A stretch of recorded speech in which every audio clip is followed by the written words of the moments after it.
Pemirsa, kabar Banjarmasin kembali menjumpai PN hari ini. Kali ini lawan ulun, Faya Putri. Sejumlah berita aktual dan beberapa informasi menarik lainnya telah kami siapkan. Berikut berita utama hari ini.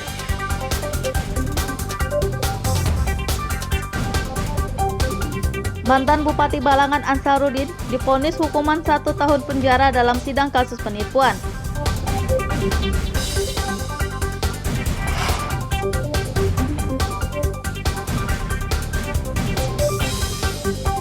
Isu penumpukan vaksin COVID-19 di Kota Banjarmasin ditindaklanjuti Wakil Gubernur Kalsel.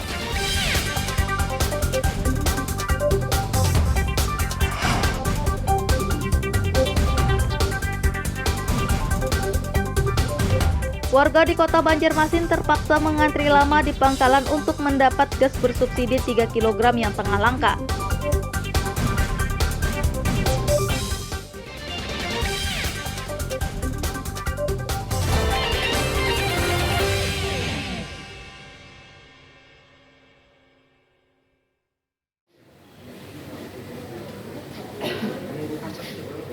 Sidang kasus penipuan dengan terdakwa mantan Bupati Balangan Ansarudin kembali digelar di Pengadilan Negeri Kota Banjarmasin pada Kamis siang.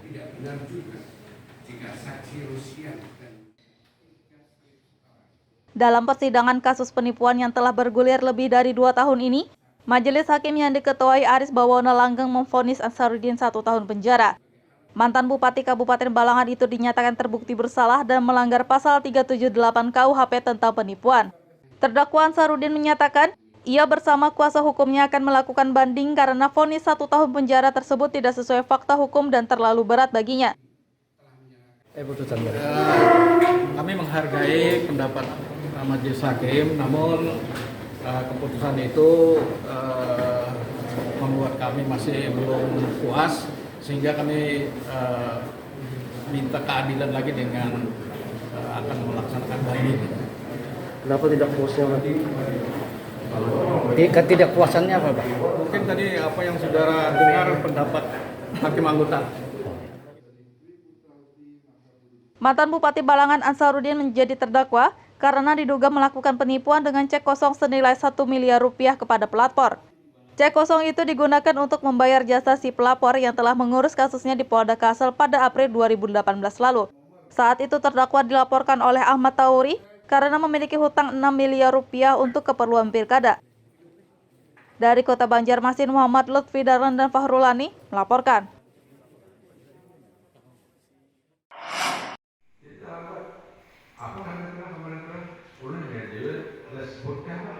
Adanya isu penumpukan vaksin COVID-19 di Kota Banjarmasin membuat Wakil Gubernur Provinsi Kalsel Muhyiddin menyambangi Balai Kota Banjarmasin pada Rabu sore lalu.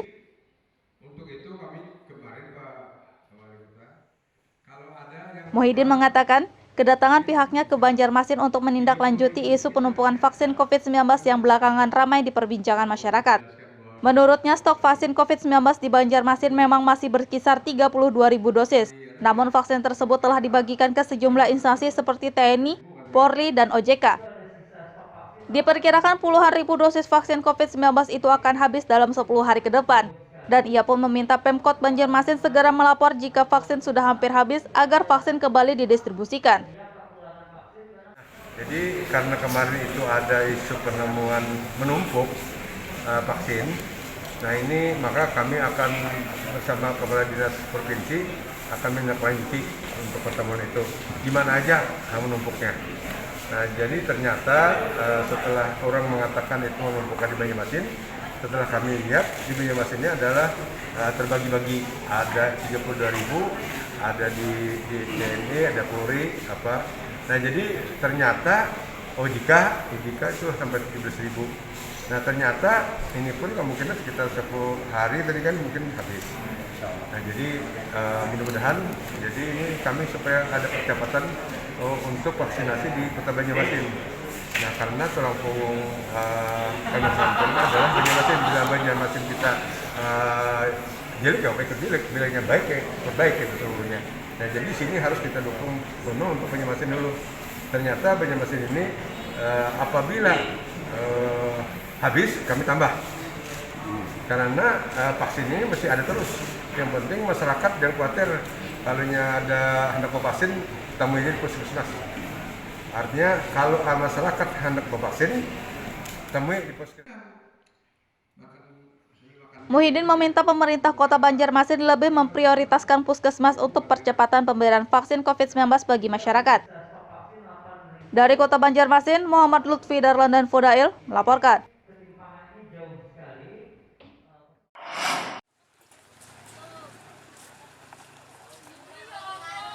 Vaksinasi COVID-19 bagi pelajar di Kota Banjarbaru yang digelar di Sekolah Menengah Pertama Islam Terpadu SMP IT Hidayatul Quran kurang diminati. Dari 1.000 dosis vaksin COVID-19 yang disediakan pemerintah Kota Banjarbaru bersama Polda Kalsel, hanya sekitar 300 dosis saja yang dipakai, karena banyak para siswa tidak diizinkan orang tuanya untuk disuntik vaksin. Ketakutan masih menjadi alasan utama bagi para orang tua untuk tidak mengizinkan anaknya untuk diberi suntikan vaksin COVID-19. Kebanyakan orang tua itu takut, ketakutan. Padahal kita sudah sosialisasikan kan, bahwa vaksin ini aman sebenarnya. Tapi kembali lagi ke orang tua masing-masing, kita kan bisa mengurasi juga lah. Jumlah vaksinnya dosis dari Polda menyiapkan 1.000. 1.000 dosis itu pelajar dari SMP IT Hidayatul Quran Boarding School, kemudian juga ada dari pelajar SMP Negeri 8 Banjarbaru dan warga sekitar atau warga Kelurahan Guntung Manggis. Selain tidak diizinkan orang tua, sejumlah siswa juga tak bisa disuntik vaksin lantaran kondisi tubuh yang kurang sehat. Dari Kota Banjarbaru, Muhammad Lutfi Darlan dan Fahmi melaporkan.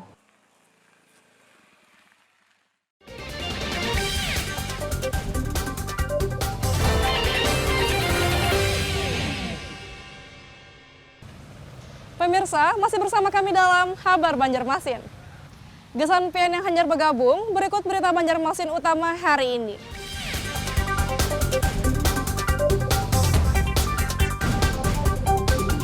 Mantan Bupati Balangan Ansarudin divonis hukuman 1 tahun penjara dalam sidang kasus penipuan.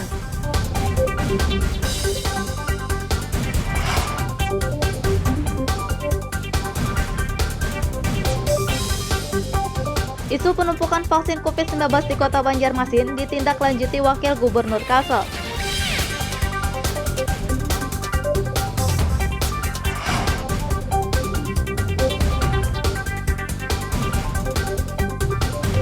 Warga di Kota Banjarmasin terpaksa mengantri lama di pangkalan untuk mendapat gas bersubsidi 3 kg yang tengah langka.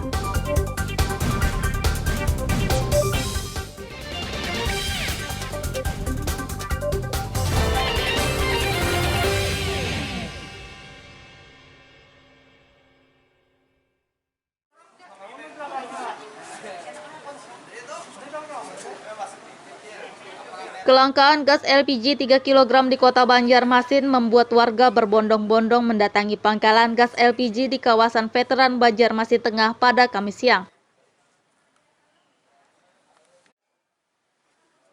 Mereka pun rela mengantri berjam-jam demi mendapatkan gas bersubsidi yang mengalami kelangkaan dalam 2 pekan terakhir.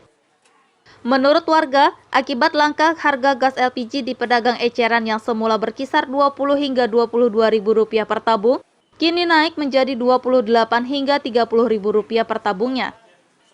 Sehingga mereka pun lebih memilih membeli gas bersubsidi di pangkalan dengan harga Rp17.500 per tabung.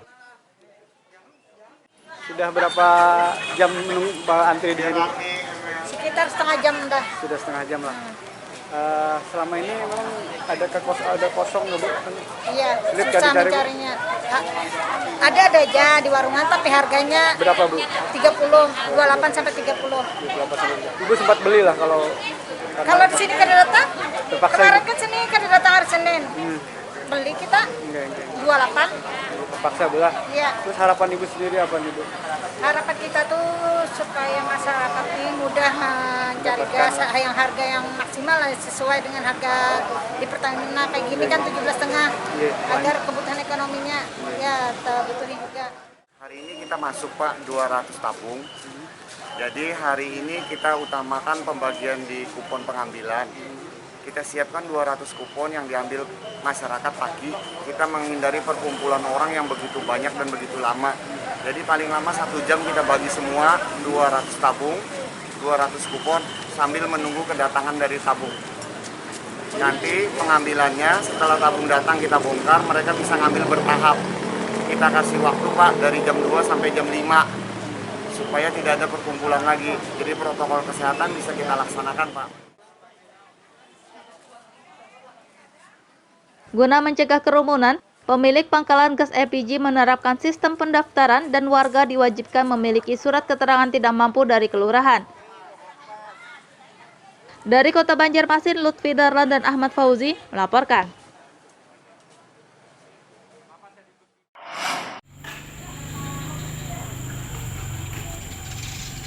Sekolah Dasar Negeri SDN Inklusi Benua Anyar 4 di kawasan Benua Anyar, Banjarmasin Timur mengalami rusak parah.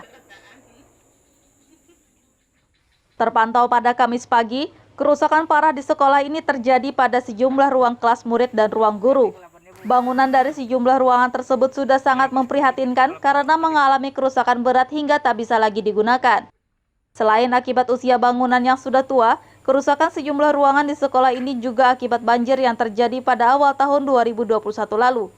Pelaksana harian PLH Kepala SDN Benua Anyar 4, Mulyani mengatakan, pihaknya hanya bisa memanfaatkan ruangan yang masih tersisa untuk pembelajaran tatap muka atau PTM. Sudah mengalami kerusakan ini.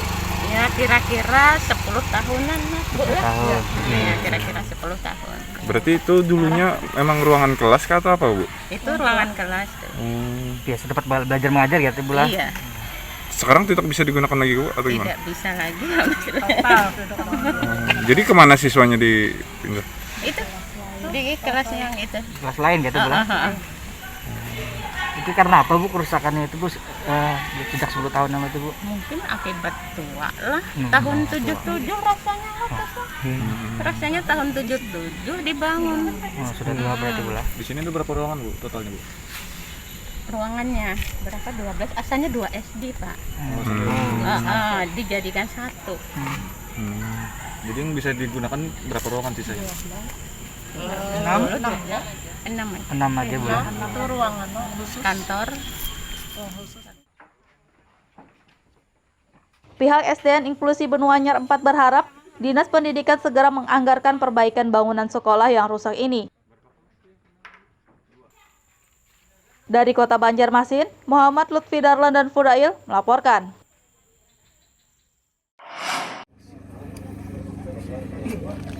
Panen raya jagung hibrida Nusantara secara virtual bersama Menteri Pertanian Syahrul Yassin Limpo digelar di Kabupaten Tapin pada Rabu siang.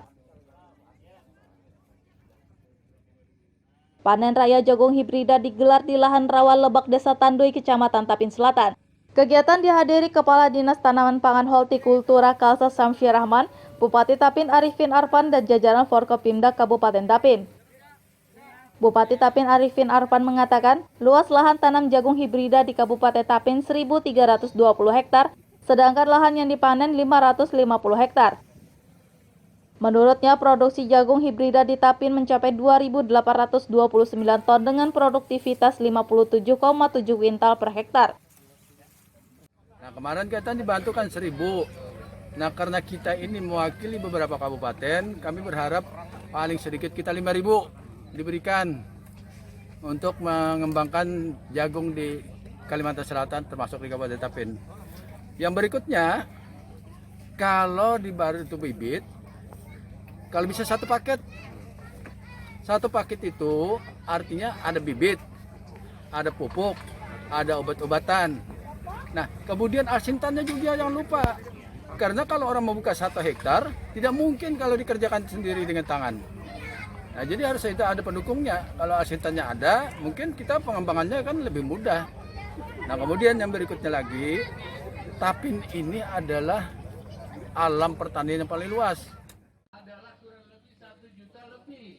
Kepala Dinas Tanaman Pangan Hortikultura Kalsel Samsy Rahman menyatakan, Pemprov Kalsel akan membantu Kabupaten Tapin untuk mengembangkan jagung hibrida. Oh ya, kita akan tetap memberikan untuk komoditi padi ini dari APBD 1 itu udah yakin, udah pasti ya.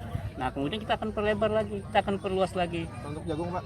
Iya, untuk jagung. Dari provinsi pasti ada terus. Kemudian yang dari Kementerian Pertanian jatahnya, kalau tadi 1.000, nanti alokasi yang turun dari Kementerian untuk Kalimantan Selatan, prioritasnya adalah untuk ke Tapin. Nah, jadi kalau tanah laut udah lewat lah. Nah, gantian lagi, nah, Tapin yang mengembangkan. Nah, yang paling tidak sekarang, saya mohon nanti kepada Pak Menteri, Pak Bupati juga, itu paketnya harus lengkap. Kalau paket tidak lengkap, nah, contoh ada tanaman jagung, tidak ada pupuknya, tidak ada obat-obatan, nah dia diserang hama, dia diserang ulat, obat-obatannya tidak ada. Nah itu yang akan kita minta. Saya yakin Pak Menteri nanti akan memberikan itu. Rencananya penanaman jagung hibrida di Kabupaten Tapin akan dilakukan kembali di bulan Oktober hingga Desember 2021 mendatang di lahan seluas 224 hektar. Selain itu, pada bulan Januari hingga Maret 2022, penanaman jagung hibrida juga dilakukan di lahan seluas 750 hektar. Dari Kabupaten Tapin, Lutfi Darlan dan Abdillah melaporkan.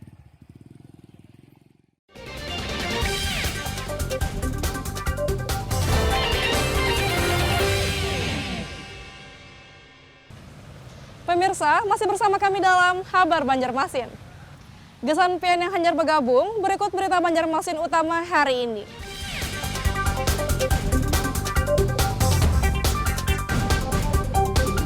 Mantan Bupati Balangan Ansarudin divonis hukuman 1 tahun penjara dalam sidang kasus penipuan.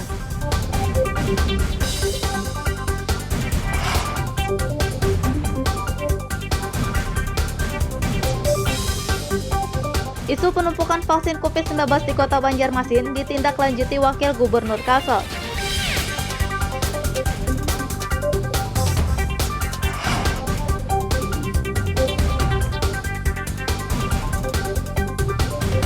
Warga di Kota Banjarmasin terpaksa mengantri lama di pangkalan untuk mendapat gas bersubsidi 3 kg yang tengah langka.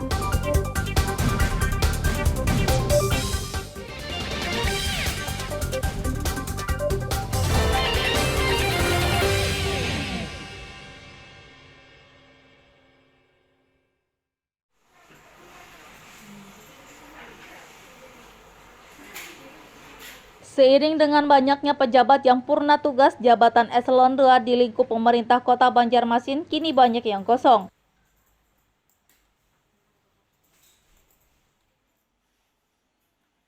Pimpinan SKPD Kota Banjarmasin yang ditinggal pejabatnya pensiun kini terpaksa hanya diisi oleh pelaksana tugas PLT dan pelaksana harian atau PLH. SKPD Banjarmasin yang saat ini tanpa pejabat definitif adalah Dinas Pekerjaan Umum dan Penataan Ruang, Dinas Kependudukan dan Pencatatan Sipil, dan Dinas Perhubungan. Selain itu, 3 jabatan staf ahli wali kota dan 2 asisten juga diisi pejabat non-definitif. Kita fokus ke sekda belum pasti, tapi belum turun lah Hasilnya lah.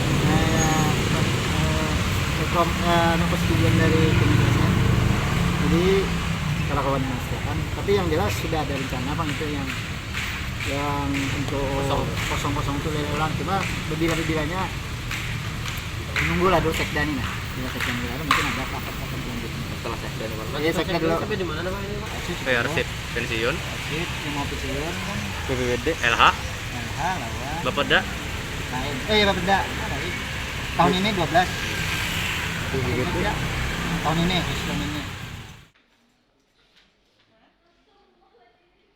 Untuk mengisi sejumlah jabatan kosong di eselon 2, pemerintah Kota Banjarmasin rencananya akan menggelar lelang jabatan. Namun kapan waktunya lelang jabatan dilaksanakan belum bisa dipastikan. Dari Kota Banjarmasin, Lutfi Darlan dan Fudail melaporkan.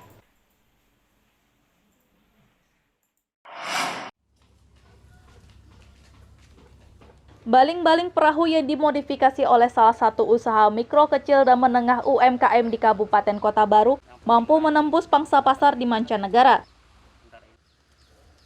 Awalnya UMKM yang berada di Desa Tarjun, Kecamatan Kelumpang Hilir, Kabupaten Kota Baru itu hanya memodifikasi baling-baling perahu untuk dipasarkan kepada para nelayan setempat. Seiring waktu, baling-baling perahu yang mereka modifikasi diminati banyak konsumen dari luar daerah seperti Sulawesi, Sumatera, dan Jawa. Bahkan produksi baling-baling perahu yang dipasarkan secara daring itu kini dipesan konsumen mancanegara yakni Nigeria dan Kolombia. Dan ini juga 24 April ini untuk khusus racing, ini untuk harian. Biasanya kami pakai seperti itu. Pembuatan satu kipas itu biasanya paling cepat itu 2,5 jam. Kalau kipas seperti ini ada juga mencapai 3 jam, tergantung tebal, tipis, dan tingkat kesulitannya, Pak. Kalau dalam sehari, kalau kita khusus konsentrasi itu paling mentok 3 biji kipas.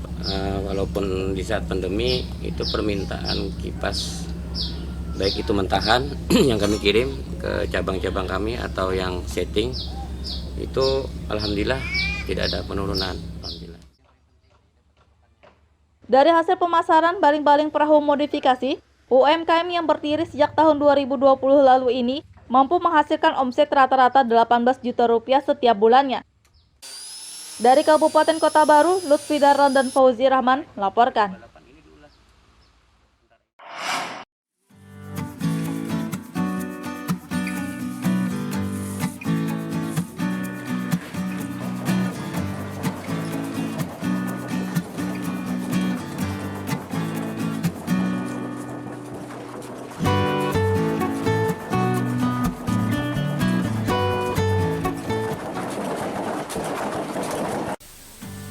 Tumbuhan purun merupakan jenis tumbuhan liar yang biasanya tumbuh di daerah dataran rendah seperti di lahan hutan galam atau lahan pertanian.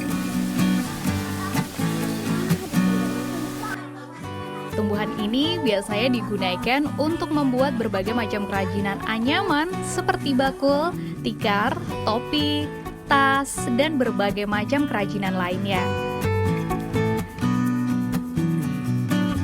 Kerajinan anyaman purun biasanya ditekuni oleh kaum ibu-ibu petani seperti di Kabupaten Batola ini. Penganyaman tumbuhan purun menjadi kerajinan merupakan kegiatan yang biasa mereka lakukan sehari-hari di sela waktu mereka bertani.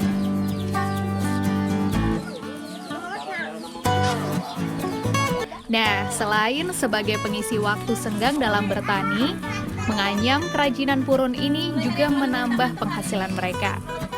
Untuk membuat kerajinan anyaman purun, purun terlebih dahulu dijemur hingga kering dan layu, sehingga tidak mengandung kadar air lagi di dalamnya. Kemudian purun dipilah sesuai ukuran, baik besar dan panjangnya yang berbeda-beda. Setelah dipilih, purun selanjutnya diikat. Kemudian ditumbuk menggunakan mesin tumbuk atau bisa juga secara manual dengan menggunakan kayu.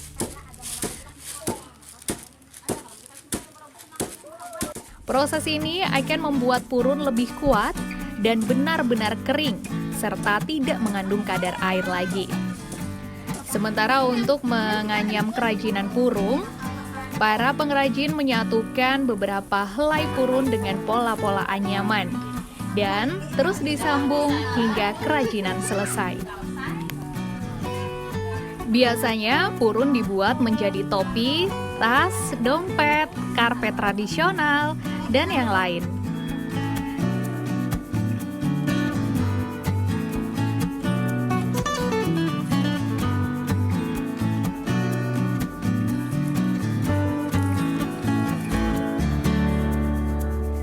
Salah seorang pengrajin anyaman purun, yaitu Erna, mengatakan membuat kerajinan purun merupakan kegiatan sampingan selain bertani. Dengan menganyam purun, dia mendapatkan tambahan penghasilan untuk kebutuhan sehari-hari keluarganya. Kalau selain membuat tikar ini apa biasanya? Itu rumah petani kita habis tanam ini sampingannya lagi.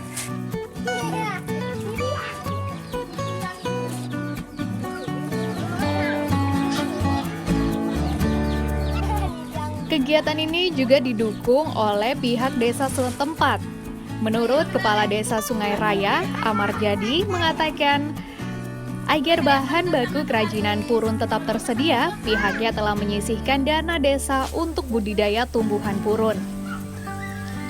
budidaya puron ini tetap kami kembangkan, yaitu dengan cara salah satunya untuk permodalan kami sisihkan untuk kegiatan di bidang BUMDes. Jadi dana itu kami ambilkan untuk budidaya puron ini dan dianggarkan untuk di dana desa. Selain sebagai penambah penghasilan bagi para petani di sela waktu mereka, nah, menganyam kerajinan purun ini juga merupakan kearifan lokal yang sudah turun-temurun dilakukan sejak zaman dahulu. Muhammad Lutfi Darlan melaporkan dari Batola, Kalimantan Selatan.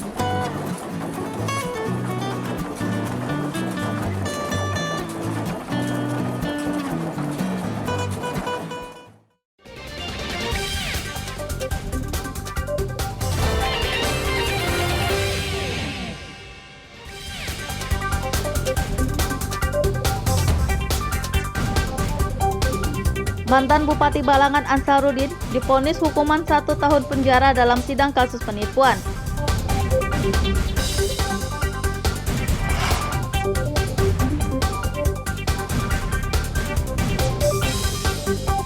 Isu penumpukan vaksin COVID-19 di Kota Banjarmasin ditindaklanjuti Wakil Gubernur Kalsel.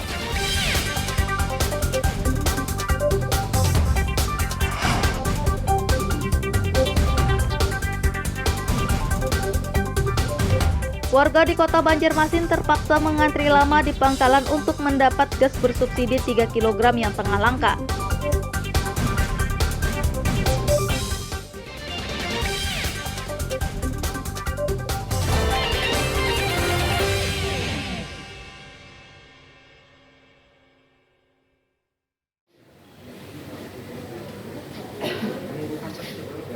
Sidang kasus penipuan dengan terdakwa mantan Bupati Balangan Ansarudin kembali digelar di Pengadilan Negeri Kota Banjarmasin pada Kamis siang.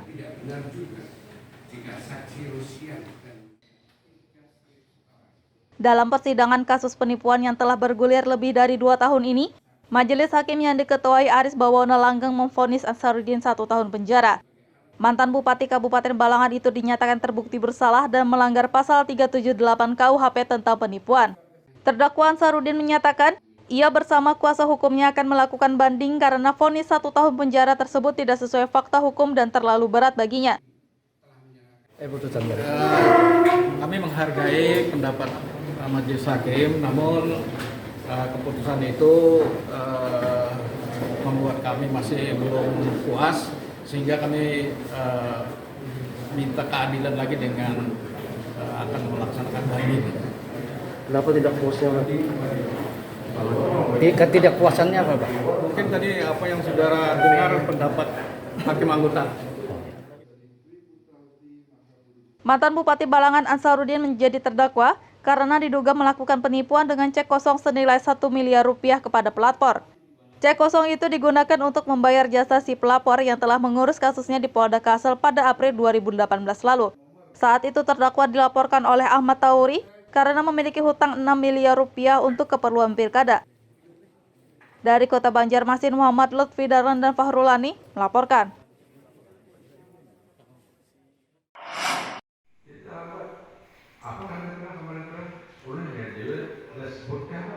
Adanya isu penumpukan vaksin COVID-19 di Kota Banjarmasin membuat Wakil Gubernur Provinsi Kalsel Muhyiddin menyambangi Balai Kota Banjarmasin pada Rabu sore lalu.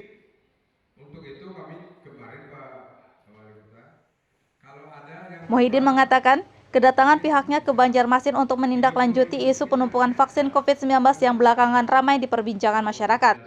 Menurutnya, stok vaksin COVID-19 di Banjarmasin memang masih berkisar 32.000 dosis.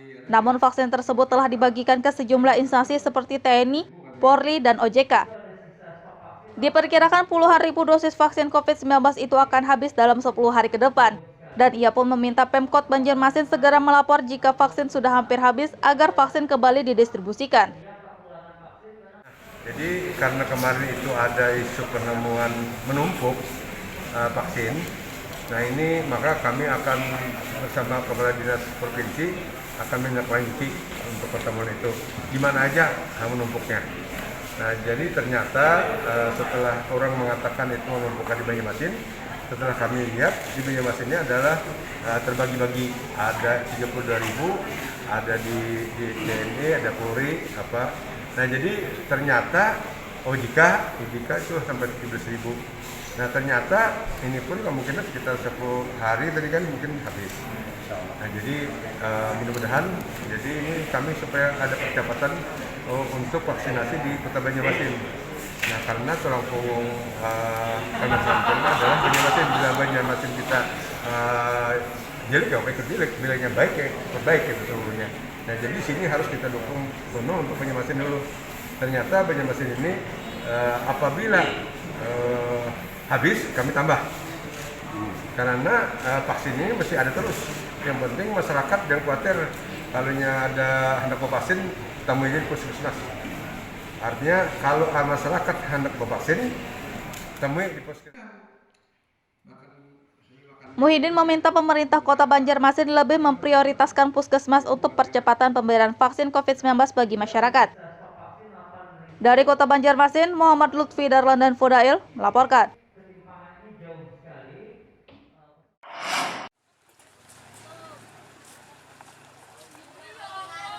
Vaksinasi COVID-19 bagi pelajar di Kota Banjarbaru yang digelar di Sekolah Menengah Pertama Islam Terpadu SMP IT Hidayatul Quran kurang diminati. Dari 1.000 dosis vaksin COVID-19 yang disediakan pemerintah Kota Banjarbaru bersama Polda Kalsel, hanya sekitar 300 dosis saja yang dipakai, karena banyak para siswa tidak diizinkan orang tuanya untuk disuntik vaksin. Ketakutan masih menjadi alasan utama bagi para orang tua untuk tidak mengizinkan anaknya untuk diberi suntikan vaksin COVID-19. Kebanyakan orang tua itu